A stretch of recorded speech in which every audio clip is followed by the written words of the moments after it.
संकट काळामध्ये जेव्हा आपल्याबरोबर कोणीही नसतं, नातेवाईक, मित्र, परिवार, आपल्या जवळचं कोणीही जेव्हा आपल्या संकट काळात नसतं, तेव्हा फक्त असते आपली स्वामी माऊली.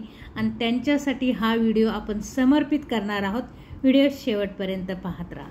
नमस्कार, नाशिक अपडेटमध्ये तुमचं सर्वांचं स्वागत आहे. आता चिंता सोडून दे. दुःख, दारिद्र्य, गरिबी आज नष्ट होणार आहे. 2 मिनिटे ऐकून घे. श्री स्वामी समर्थ. श्री स्वामी समर्थ केंद्रातील काही तोडगे तुम्हाला मी सांगत आहे. घरात शक्यतो काळा कडप्पा बसू नये. असल्यास त्यावर पांढरा रंग देऊन दोष कमी करता येऊ शकतो. ज्यांच्या हातात स्वामी चरित्र व स्वामींची जपमाळ आहे त्याला कोणतेही ग्रह आणि नक्षत्र पीडा देणार नाही. श्री स्वामी महाराज व परमपूज्य गुरुमाऊलींच्या सेवेसाठी पंचांग आणि मुहूर्त पाहण्याची आवश्यकता नाही. अमावस्या, राहू काळ स्वामी कार्याच्या आड येऊ शकत नाही. पिंपळाच्या वृक्षाला 40 दिवस हळद, तीळ मिश्रित दूध अर्पण केल्यास प्रखर पितृदोषातून आणि शनिवारी तीळ मिश्रित पाणी अर्पण केल्यास 7.5 मुक्तता होते. दत्तक गेलेल्या अगर बुडीत घराण्याचे देवघरात पूजू नये.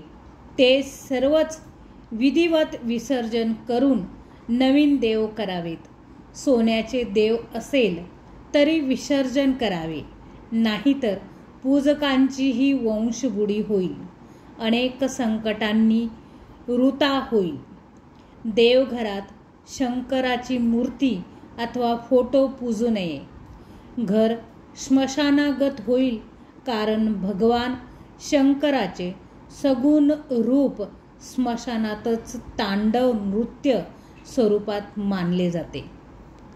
मेन गेट नेहमी स्वच्छ ठेवावे. दारासमोर रात्री पुरेसा प्रकाश राहील याची व्यवस्था करावी. यामुळे घरातील सकारात्मक ऊर्जा वाढते.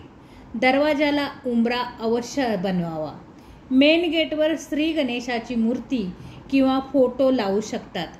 दरवाजावर ओम लिहावे. दारावर शुभ चिन्ह काढावे. यामुळे दारावर देवाची कृपा राहते. घरावर देवाची कृपा राहते. घराच्या नैऋत्य दिशेला अंधार ठेवू नये आणि वायव्य दिशेला लख्ख प्रकाशाचा बल्ब लावावा.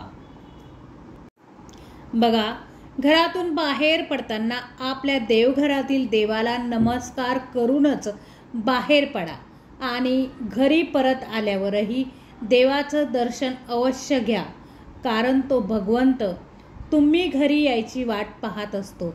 आपल्या घरी असा नियम बनवा की जेव्हा कधी तुम्ही घरातून बाहेर पडता तेव्हा देवासमोर क्षणभर थांबून, हे परमेश्वरा, तुम्हीही माझ्यासोबत चला असं म्हणा. कारण तुमच्या हातामध्ये भलेही लाखाचं घड्याळ असेल, परंतु त्यावर दाखवणारी वेळ ही फक्त त्या भगवंताच्याच हातात असते. नजरबंदी, वाईट नजर यावरती उपाय. जर तुम्हाला कोणाची वाईट नजर लागली असेल तर शनिवारी सकाळी अंघोळ करून झाली की तुमच्या उंची एवढा लांब एक काळा धागा घ्यावा आणि तो मोहरीच्या तेलात बुडवून तुमच्यावर 3 वेळा उतरवून तो धागा जाळून टाकावा.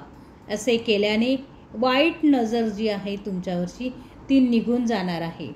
गुरुपर्वताच्या ठिकाणी हळद लावा. अनुक्रमणिका बोटांच्या खाली आणि तळहाताच्या डाव्या कोपऱ्याच्या खाली असलेले स्नान हस्तकलेमध्ये बृहस्पतीचे स्थान मानले जाते. दर गुरुवारी पूजेच्या वेळी हे करायचं आहे. देवपूजा करताना हे करू नये. बघा, मंदिरातून परत येताना मंदिरामधील घंटा हात लावून वाजवू नका. एका दिव्याने दुसरा दिवा लावू नका. सुवासिनींनी कपाळावर चंदनाचा टिका डोक्यावर लावू नये. रविवारी आणि एकादशीच्या दिवशी तुळशीच्या रोपावर पाणी टाकू नका. रविवारी तुळशीची पाने तोडू नका किंवा खराब करू नका. अंगठ्यापेक्षा मोठे शिवलिंग घरात ठेवू नये. घरामध्ये गणपतीच्या 3 मूर्ती असणे चांगले नाही. श्री विष्णूंच्या कपाळावर टिळक लावताना आपण तांदूळ वापरू नये. तुटलेल्या किंवा खराब झालेल्या मूर्ती घरामध्ये ठेवू नये.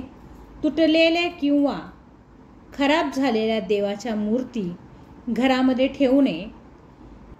परब्रह्म भगवान श्री स्वामी समर्थ महाराजांना नैवेद्य दाखवताना ताटाखाली भरीव चौकोनी मंडल पाण्याचे करावे. त्यावर ताट ठेवून जवळ तांब्या ठेवावा. त्यात आधीच तुळशीपत्र ठेवावे. 1 तुळशीपत्र घेऊन 3 वेळा गायत्री मंत्र म्हणून गोल फिरवावे. नंतर महाराजांना दाखवावा. दाखवताना हे पुढचे मंत्र म्हणायचे: प्राणाय स्वाहा, उपानाय स्वाहा, व्यानाय स्वाहा, उदानाय स्वाहा, समानाय स्वाहा, ओम ब्रह्मणे अमृताय स्वाहा. श्री स्वामी समर्थ महाराज नमः. तुळशीपत्र महाराजांना अर्पण करावे. नंतर महाराजांना मुजरा करावा. श्री स्वामी समर्थ महाराज कृपा आशीर्वाद आमच्यावर असू द्या अशी विनंती महाराजांना आपल्याला करायची आहे. कुणाच्या किंवा आपल्या घरातून बाहेर जाताना येतो का म्हणावे. येणे घडते नाही तर कायमचे जाणेच ठरते. रस्त्यात प्रेत दिसले तर नमस्कार का करावा. शव शिव म्हणून नमस्कार करावा. घरात देवपूजेला वाहिलेले निर्माल्य का ठेवू नये. त्याने घरातील माणसांच्या आरोग्यावर परिणाम होतो. घरात देवपूजेला वाहिलेले निर्माल्य का ठेवू नये. त्याने घरातील माणसांच्या आरोग्यावर परिणाम होतो. झोपलेल्या माणसाला का ओलांडू नये. झोपलेला शव म्हणजे शिव असतो म्हणून. एका हाताने देवाला नमस्कार का न करू नये. 10 इंद्रियांचा नमस्कार महत्त्वाचा असतो, पंचत्वाचा नाही. श्री स्वामी समर्थ. आजचा हा व्हिडिओ तुम्हाला कसा वाटला मला कमेंट्स बॉक्समध्ये नक्की सांगा. आणि आपल्या नाशिक अपडेटवर जर तुम्ही नवीन असाल तर चॅनलला सबस्क्राईब करा आणि बेल आयकॉनचं बटन दाबा. त्याने काय होणार आहे, असेच नवनवीन येणारे व्हिडिओ जे आहे ते तुम्हाला बघायला भेटतील. आणि व्हिडिओ शेवटपर्यंत बघितला त्याबद्दल मी तुमची खूप खूप आभारी आहे. भेटूया पुढच्या व्हिडिओमध्ये. तोपर्यंत नमस्कार.